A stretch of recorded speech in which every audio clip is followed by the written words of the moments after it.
Hi folks, welcome to my Bit Retro Journal. Today I want to talk about this interesting USB stick I got. What this is a TV stick. I have other TV sticks. I've got this QL one that I've had for a long time. And this one, I'm in the US, gives me an ATSC, I think it is, a digital signal. And I know they're changing the standard, but this is one of the early standards. And I can hook this to my computer with the right software. I can get any stations digitally on my screen. It can do video recording, video capture. It doesn't do analog though, so yeah, only digital. Even though some of my LCD TVs have both in there, this particular one only does digital. And so recently, I've been sort of looking for a way to. I've been sort of on a TV kick, and I've been looking for ways to see analog signals, both US and UK. And so I was looking for one, and actually bought one of similar sim like this off of eBay UK that said it was digital analog, but it turned out they had two models, a digital only and digital analog, and the one I got was digital, so that was useless. But then I saw this, and what this is it's not a country-specific one, but it's actually an analog-only one, and it's universal. So it can do analog US, it can do analog UK, it can do CCAM, I think it's called. It can do anything around the world. So that's pretty cool. It comes with so it has a belling lead type connector, and this is a sub-miniature A, which is we use in the US for coaxial to belling, so you can just kind of plug that in here. So now it looks a lot like the one in the US. It has the USB on this side. It comes with a remote, which I don't care so much about. It comes with an extender, which I don't need, and then it comes with software. And so what I want to do today is I'm going to show you how the software works. And then I'm going to plug in some of my equipment. I'm going to plug in my Timex Sinclair 1000. I'm going to plug in my QL. I actually have two Timex Sinclair 1000s, one that has a back port signal, so I'll plug that in. That's all US. And then I'll plug in my Amiga 600. That's PAL, and I'll show you how it works. Now, when I show you how it works, unfortunately, I haven't figured out video capture yet to where I can capture things that come out of these sort of TV sticks. Because what they do is they create sort of a black background or I think it's a certain color, and then project the images onto that. So it's not something that the window manager actually can see. And so when I use VLC to do my desktop recordings, and then I splice in the audio, and it can't see it. I've had other ones too that I used. I forget what I used before VLC, and it couldn't see it either. So there might be some software that can do screen captures on a computer that can see it, but the way I do it can't. So what I'm going to have to do is just move the camera and have it directly shining on my computer screen. So it's a glossy screen, so it's not going to be great, but at least you can see it. But first, what I want to do is, well, if I take this, I have a extension cable, so I want to plug this in here so that it's actually already plugged in, and you'll hear my computer beep. And then I'm going to plug in the CD into my computer, and so let me do that, and I'm going to change over to my video screen so you can see that. Okay, so let's go and do that.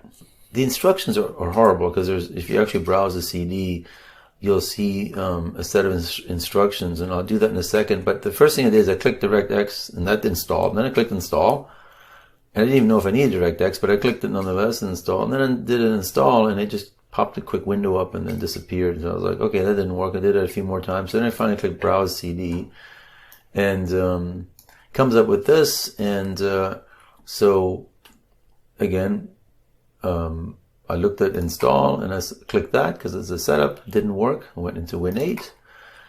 Again, I'm running Windows 7, by the way, so that's probably why some of this doesn't work, even though it's supposed to work with XP and 7. I clicked Setup EXE, which had a little icon, worked beautifully.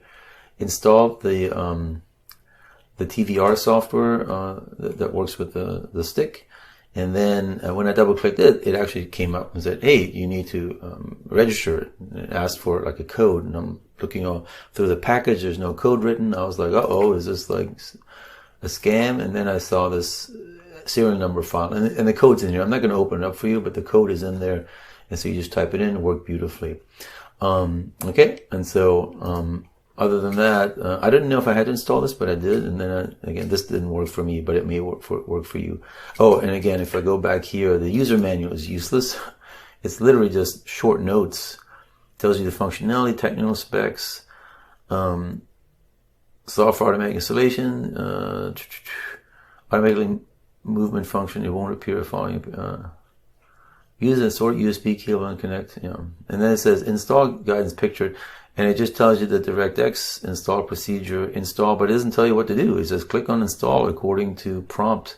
Click next. Well, if you click that, will that install direct? Not, I don't know. So I don't know if I had to install it or not. But then that's it. Literally, it's just very short manual. Didn't find it very useful. But yeah. So let me start it up for you. I'm going to exit out of the install. So I've put it here in my under media. It's called Honest Tech. So that's an odd name as well. Starts up. So it's turned on. Now, if you start it the first time, for me, what's curious is that it actually, so I've already been playing with this, but the first time it starts up with me, I'll show you what it looks like. Because right now you're seeing a black screen, but what I'm actually seeing is snow, like the old analog snow. But the way it starts up for me is it actually starts off in camera mode. And what it gives, so again, the difference is you still see black, but what it gives is sort of a picture of me watching my computer. So I don't know why it starts in camera mode, but yeah, so the first thing you end up doing, and when it is in camera mode under video settings, then you have all these. And what these are I think these are output formats, because if I do PAL D, this picture grows. But it still works. So I keep it on NTCM. And then you choose USB, and all of a sudden you get the TV picture, and you can click record. Yeah, I think you click OK. Yeah, it's for some reason TV setting doesn't come back up. So then here you can choose the country code. I'm going to do United States initially. You can choose cable TV or TV. I have TV. I forget what it came in terms of default, but then you can actually put your channel in here. So I want to enter channel 3 and say OK. And when I do that, well, I think I have to click TV. There it goes. When I click, oh, this is cable TV. When I click TV, I just have, yeah, for some reason it was black. Now what I'm getting is actual snow. And I get that you can't see that. So I'm going to have to change the camera again to show you where I am now. So let me do that. All right. I've got it set up. You can see, you can now see the sort of the snow, the analog snow that you get. Hopefully I've adjusted the picture well enough. You can also see that I have the cable to the TV stick run to my Timex Sinclair 1000, and I can turn it on. And lo and behold, you get a signal. Now this is the one with the backport signal. It looks darker, and I can adjust that, but you can also see this constant flashing. And I believe I haven't been able to fix it. It's all three American computers do it.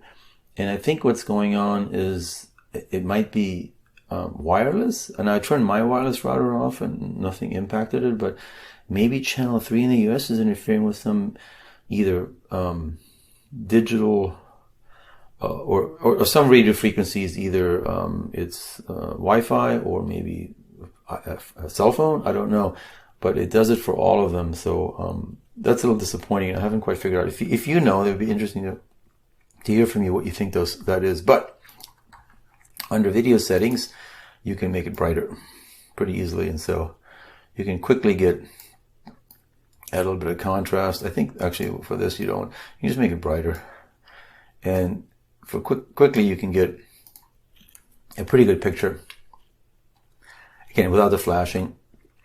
But let me show you what I have another Timex Sinclair 1000. That's this beast, and this one is the one I had a joypad, gamepad hooked to it, and I still have the cable. I took the gamepad off. I'm actually working on making it slightly better, and it'll be a future video, so stay tuned to that. But this one doesn't have a back porch signal, so let me show you what that's all about and what you can do. Again, still haven't addressed the flickering. Luckily, when I hook it to the Amiga, it doesn't have that problem, so plug that in. And voila, same flickering, but again, no back porch signal, so it's much darker. But I can adjust that pretty easily by just going under video settings and giving it lots of contrast and more brightness, and you can get almost as good a picture out of it. Yep. I think I've gotten it even wider than that. Video setting, maybe full contrast. Yeah. Yeah, you can just kind of max it out. And it's not a bad picture. By the way, and you're not going to be able to see this, but if I double click on this, it actually enlarges it to the entire screen. So I can use my full computer screen. And there are options here where you can go. Aspect ratio is 16:3 versus 4:9. 16:9 versus 4:3. Full the resolution. So there's all sorts of things that you can do here, including channel surfing. So this is really a TVR, like a video recorder for the using the stick. I just don't know why, what it's for. So it looks good on me. Maybe it's a little too bright for what you're seeing, so I could lower this maybe. I was trying to figure out what picture. Again, the flashing is annoying, but how good is this picture of what you're seeing? I mean, it's actually pretty good. So, okay. So let's do the QL next. Okay, back with the QL. I can do, again, probably change the video settings a little bit to maybe not saturate the color so much. Click OK on that. Yeah, so it's not bad. Again, the flickering is just kind of annoying. But here's the QL, also getting the signal in. So yeah, actually it's a pretty good signal, especially since you can adjust the saturation. It's just that interference where it's just flashing constantly that's really annoying. So I wish I could figure out what's causing that. So this is a NTSC signal from an old cable box. We got these cable converters back in 2007 when we went completely digital. And so this is a clean RF signal, US RF signal that doesn't have that pulsing. So that's weird. So the Timex Sinclair 1000 and QL are the only ones that are giving me that pulsing. So those are both Sinclair computers. So there's something weird about how it's doing its RF signal for the US. In any case, so the stick works beautifully for both PAL and NTSC. But otherwise, I can kind of, and I can hit F2 and it'll give me ice. It's a pretty good picture, but again, otherwise, other than the flashing. So what I want to finally do is to show you what the Amiga looks like. Okay, so let me do that. I've got my Amiga set up. You can see part of it, not the whole thing. Again, the screen stuff isn't all that great. I'm trying to get everything in.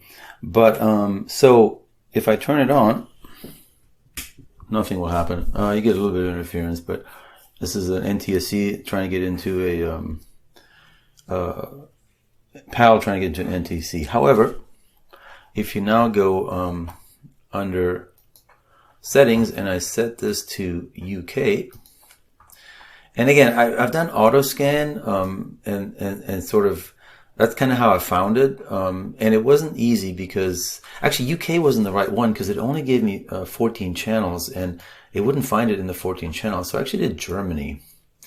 So I had to jig around a little bit with this. It wasn't quite as clear. Yeah, so I'll show you. If I do auto scan with UK, it's just going to go and move this out of the way. It's just going to go through 14 channels. It's never going to find it. And I was like, oh, this doesn't work, right? So I did have to work with a bit with it. So now it went through all 14.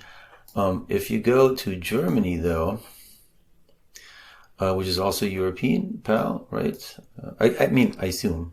I have a lot of QL friends that are. I have one that moved from UK to Germany, so I assume he's using his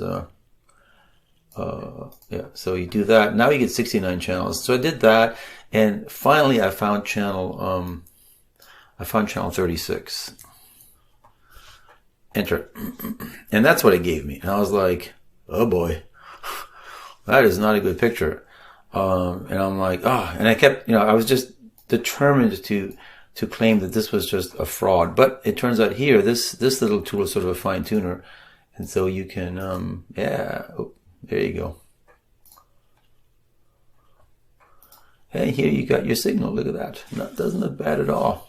Oh, and the other thing is, of course, I haven't changed the input. So, I don't even know what that means because it doesn't seem to actually bother.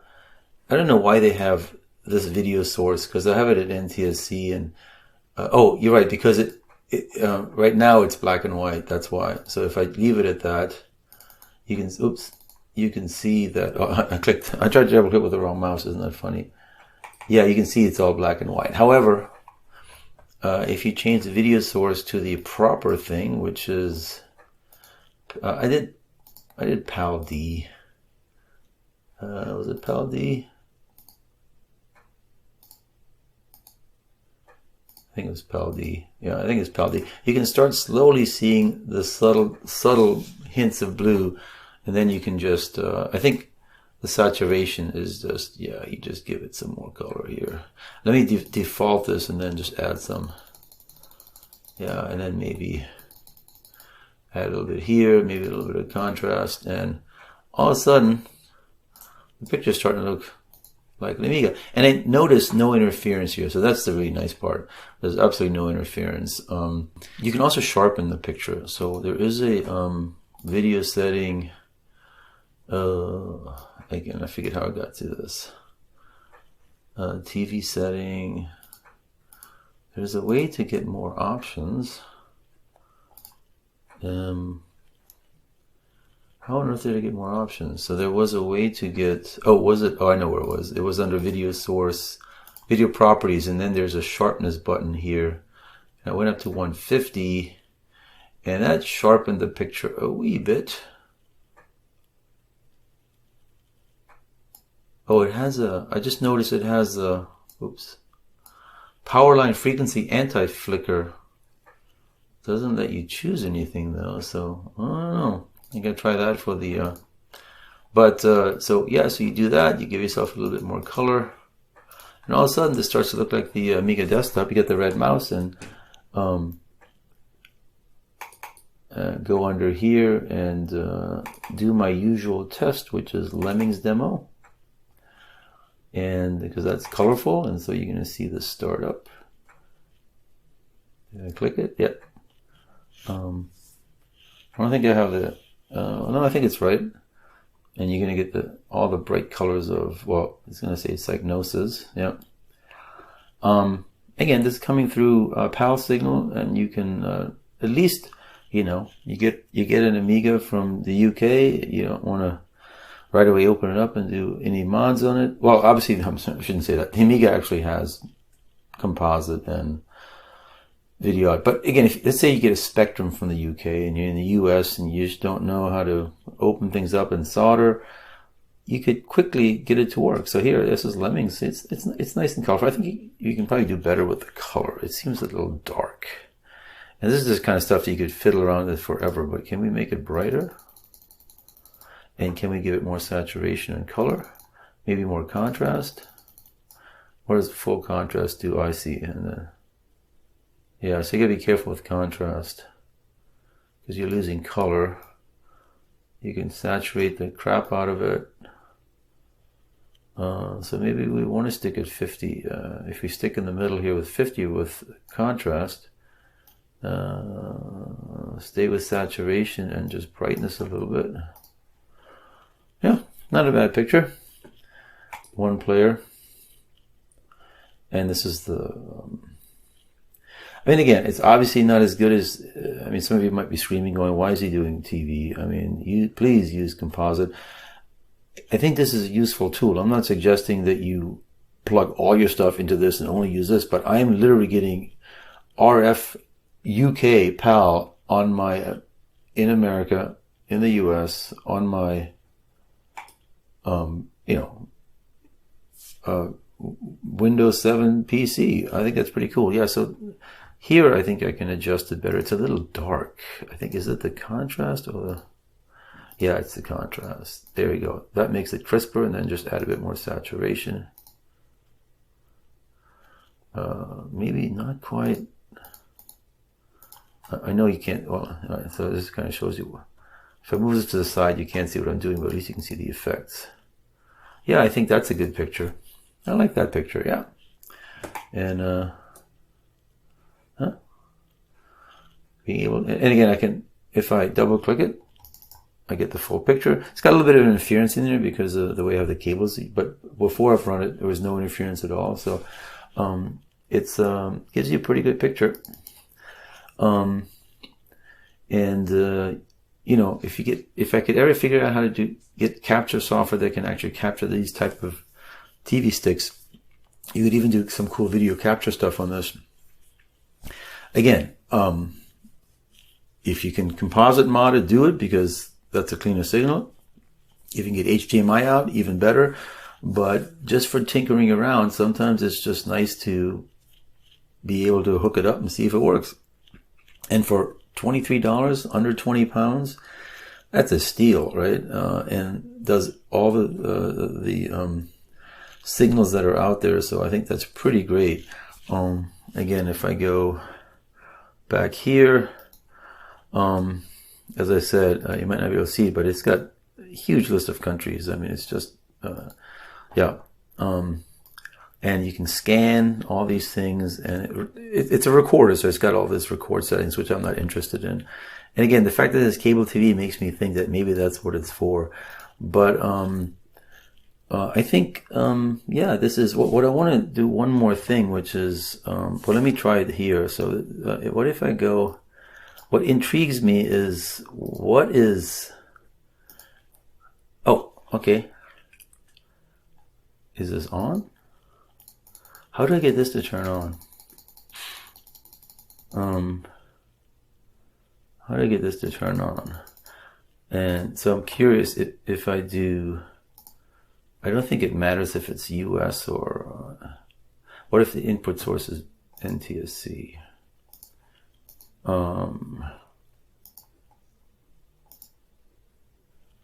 Okay, so now you get this weird black and white picture, which, and then,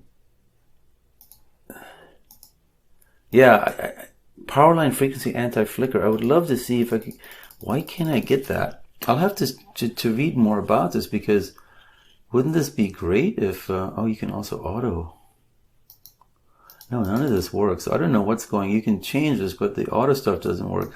So again, unfortunately, the documentation is a little lacking, but this is all for audio, so this is not, and this is recording, so there's nothing that I can see. I guess auto detect for country, but there's no, just this is the only thing that fine tunes it. So yeah, again, I wonder if there's better software you could get for this. So again, I'm going to put this back into, and also I don't know what the country codes are. Does PAL D, M, or N matter? I mean, it's not PAL N, it's PAL D. What's PAL M? Not that. CCAM is just even worse. That's a scary one. So PAL D seems to be the one that you use, but I don't know. Yeah, I mean, it's a good picture. I'm not unhappy with it. I can reboot my Amiga. And again, yes, you're seeing, but like I said, this picture, there's no flickering going on that you saw on the US signal. So it's got to be interference, and because you're at channel 36, perhaps that's out of the range of whatever's causing the interference. Oh, so yeah, so the changes I've made, it's a little, the contrast is not good, so I probably need to, let me default this again. Okay, what? Saturation is fine. Contrast, oops. So maybe a little brighter, and maybe a little brighter. Yeah, so you gotta be careful what you do here, because the picture starts going. Is this a good picture? It's okay, but what it's a little, yeah, it's a little washed out. So I guess if I go back under here, probably brightness. And oh, I know what else is going on. In order to record, I've set the dimness of my monitor to really low. And so this is actually brighter than it is. That's why I'm washing it out. So that picture that you saw for the game looks good on camera. But yeah, I've played around with the brightness knob so that so this records better. I think that's why it looks a little washed out to me. So yeah, anyway, it works really great. For $23, this is a great tool. Exactly what I wanted. And if you're a retro hobbyist, especially if you're a YouTube retro hobbyist, this is worthwhile. Buy it, use it. You can get all sorts of things from across the world. And if it doesn't have composite, you know, because a lot of stuff in the 80s had TV, because we didn't have monitors, you can quickly try to see, hey, does it work? And so I'm very happy. Again, I already showed the Amiga RF when I had that Samsung TV, but so we really want to keep a Samsung TV around if I can use a simple USB stick to get it on my Windows PC. So this is pretty handy. So I'm going to end here. Thanks for joining me today, and I'll see you soon.